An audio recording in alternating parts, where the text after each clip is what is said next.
La gastronomie est à l'honneur, vous l'avez compris, quand on parle de la région Bretagne aujourd'hui pour ce lundi, c'est l'ami Fernieux. Alors on a quitté le côté mer, vous voyez, c'est entre terre et mer. On était tout à l'heure au côté mer avec Vincent.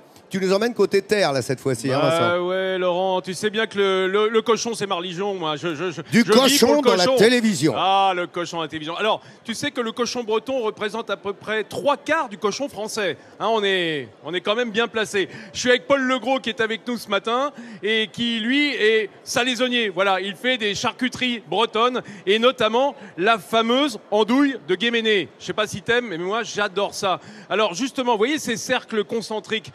Je vais tout de suite poser la question à Paul. Paul, comment est-ce qu'on fait pour avoir cette régularité dans l'andouille de Guéméné? Alors il faut savoir qu'il n'y a pas de machine, c'est manuel, donc ce sont des boyaux que l'on file les uns sur les autres. Ce sont les dames qui font ça, parce qu'elles ont beaucoup plus de dextérité que les hommes. Toute la journée, voilà, elles montent, on appelle ça monter les boyaux les uns sur les autres.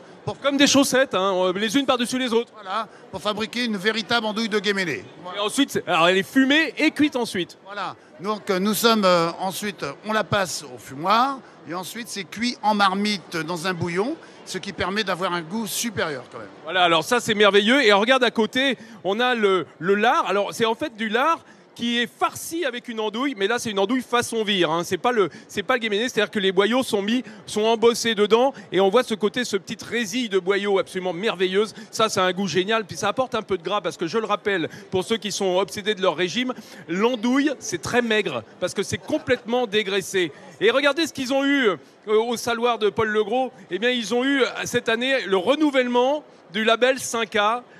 Pour l'andouillette de Josselin. Regardez cette belle andouillette qui est là, évidemment en sa forme froide, qui a été grillée. Bah, vous savez quoi, je vais m'en taper un petit morceau à votre santé. Dis donc, si tu peux en ramener un petit peu, tu m'en veux pas, mais... Je sais pas, il n'y en a pas beaucoup en même temps. Tu sais, avec Stéphane, on l'aime bien, cette andouillette que tu nous as montré là où l'andouille, tu vois. Ouais, je vais vous rapporter de l'andouille. Regardez, il y a juste même des pour bocaux. Goûter, hein. Regardez, ils les font même en bocaux, les andouillettes. C'est pas beau, ça? Oh, mon Dieu. Bon, allez, à tout de suite, mon Vincent.